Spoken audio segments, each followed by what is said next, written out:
you can do the same. You can have your agency, pag-isipan mo ano lang po yan kasi connecting parang i-connect mo lang yung two groups of people.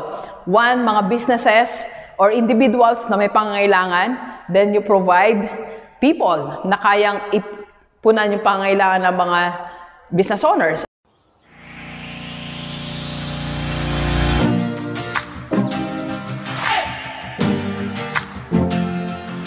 Positive Day Delivers. This is Dr. Gigi Sunga from I Can Change Project. Magandang umaga sa lahat ng mga delivers natin. And doon sa first time po tayo panood sa aking YouTube channel, thank you very much. Please subscribe. Click mo na po yan, Doc Gigi Sunga. And sa lahat ng gusto magpa-coach kay Doc, or if you need the speaker for a webinar, or if you want to start, advertise, or improve your business, and you want to join the lineup of investors ng Rockstar Holding Corporation and Rockstar Beauty, just PM me sa aking personal FB na ito lang sa paligid. Alright, so eto, negosyong wala kang gastos. Yan. Bagong negosyo na wala kang gastos. Kanina may sinasabi si Ma'am Joanne, negosyong di mo inakala. Pero ito, inakala natin siya. Okay? So, pag-usapan natin, delivers, ano yung bagong negosyo ng Rockstar Holding Corporation? And bakit wala tayong gastos? Ano lang gagawin natin? Doc, meron bang negosyong walang gastos? Yes, meron.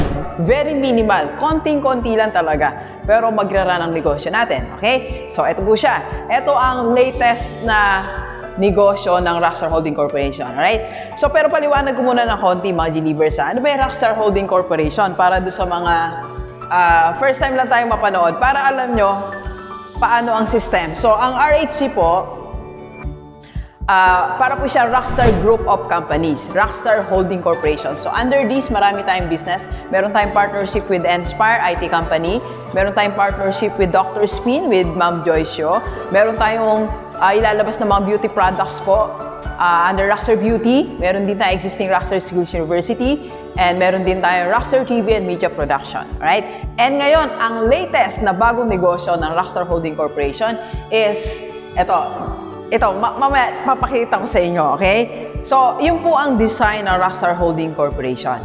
Okay? So, darating ang araw, magkakaroon tayo ng 10 businesses, 20, 30, 40, 50. Di ba? So, kasi mas marami tayong gustong tulungan na iba't ibang klase ng negosyo at iba't ibang gusto o negosyante na gustong magkaroon ng income, not only here in the Philippines, pero pati sa iba't ibang bahagi ng mundo, mga delivers natin. Okay? So, sa probinsya, sa city, yan ang gusto natin i-conquer. Yan ang goal, ang mission, ang vision ng Rockstar Holding Corporation. Right? So, ang latest natin, ito po, bagong negosyo na walang gastos ang Rockstar. Right? So, Doc, paano ba yung gagawin mo? Okay. Pakita ko lang po muna sa inyo ang business model. Alright? So, sa negosyo po na to, meron tayong iba't ibang clients. Ang clients natin galing dito sa Pilipinas at sa ibang bansa. Okay? Na merong mga negosyo. Alright? Or merong mga ibang career.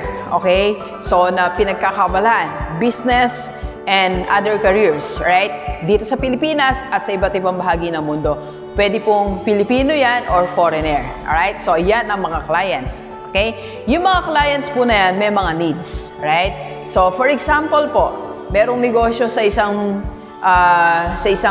bansa. Ito, nangyari na to. Kasi partially, it already exists.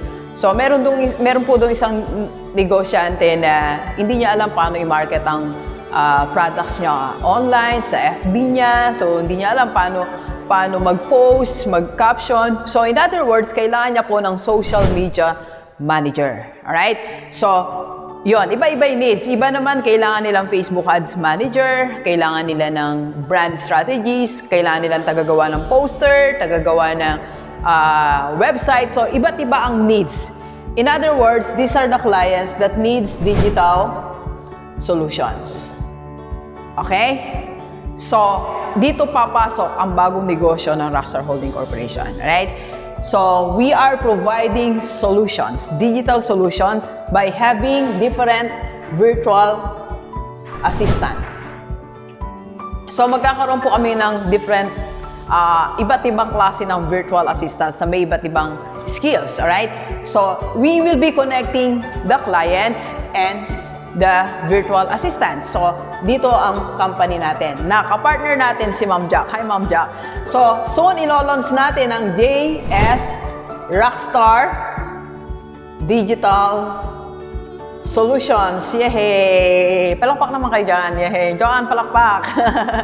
So, yan ang bago nating negosyo, mga G-Libers. At ayan po ang business model niya.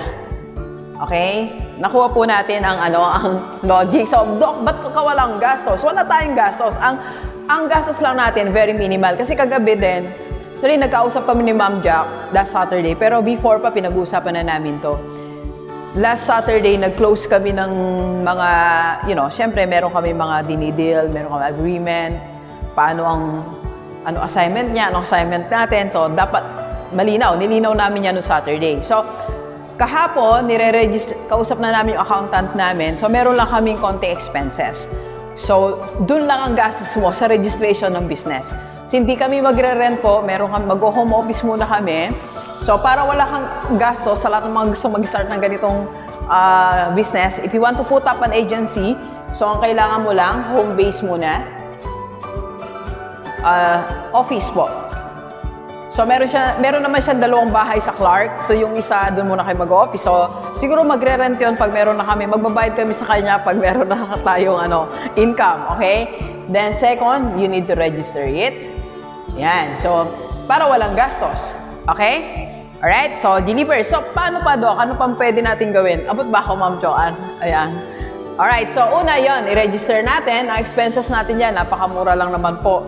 Siguro para mga lang yan, mga 2,000 plus, 3,000 plus bayad. Siguro bigyan mo ng 5,000 as a start. Okay?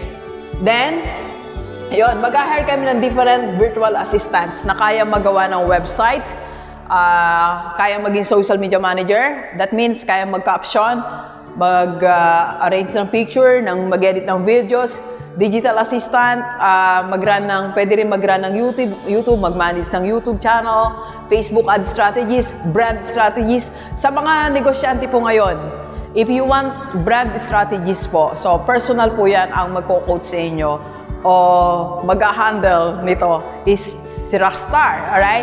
So if you want to start your brand kung anong brand na gusto mo, so we'll be doing that, okay?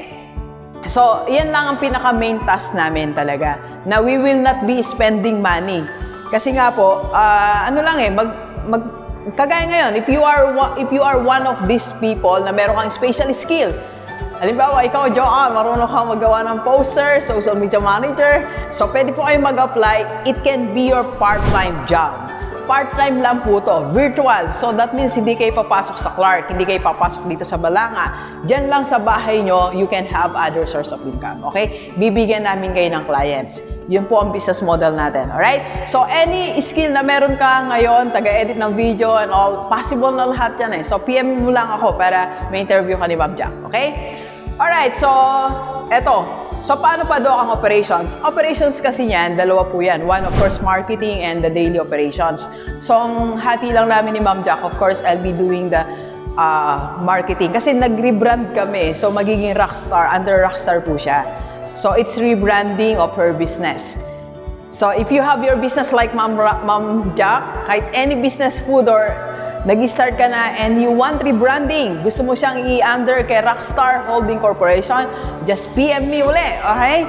Ayan, so ganyan din ginawa ni Ma'am Jack. So gagamitin natin yung Rockstar, yung brand ni Rockstar. So ang trabaho po namin to market her, to market yung JS Rockstar Digital Solutions, right? And operations, na pong bahala, preparations ng contracts, para marketing lang po tayo. And of course, I'll be checking the output.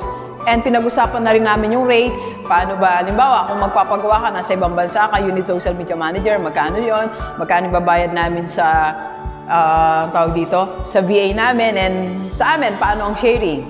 Diba? So, dapat malinaw po yon. Okay? Nilinaw namin lahat yan on Saturday. Alright? So, G-Libers, eto summarize natin. Bagong negosyo yan na Rockstar Holding Corporation na wala kaming gastos. Okay? Ang magiging expenses ko lang dyan siguro mga 3,000 lang. Imagine magkakaroon ng business for only 3,000 because I'm using my brand as Rockstar. Okay? Yung gastos nito, nauna na when we are doing the branding of Rockstar. Like, if you will see my production team, ang dami ng production team ko, hindi basta-basta po yan. So, we are spending money for marketing ng Rockstar Holding Corporation. Okay? So, yon. So, wala kaming gastos. Marketing lang po talaga. Okay? So, you can do the same. You can have your agency.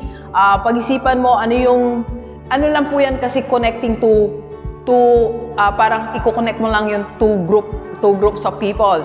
One, mga businesses or individuals na may pangangailangan. Then you provide people na kayang ipunan yung pangangailangan ng mga business owners. Alright? Nandun ka lang sa gitna. Kaya ang tawag sa'yo, agency. Okay? So, nandun ka lang para, it's just connecting the needs, providing the needs of the business owners. Alright? Agency. Walang gastos. Hire ka lang ng tao. Okay? So, if you want to know more about this, and if you want to join the lineup of investors ng Rockstar Holding Corporation, just PM me. Okay? Alright, so and last na lang, announcement. Sa lahat mga gusto mag-apply dito sa digital solutions natin, if you have your skills, just PM me now. Okay? Alright, so please share this video. And last na lang pala, isa pa, yung mga ongoing na po ito So if you have your business, you need any of these na tutulungan ka namin, any digital solutions na kailangan mo sa iyong negosyo, just PM me, okay? Alright, so please share this video sa lahat maibigan natin, kahit OFW o dito sa Pilipinas, para sama-sama tayo mabagot mula dating buhay. Thank you very much, Delivers. Enjoy the rest of the day and let's go.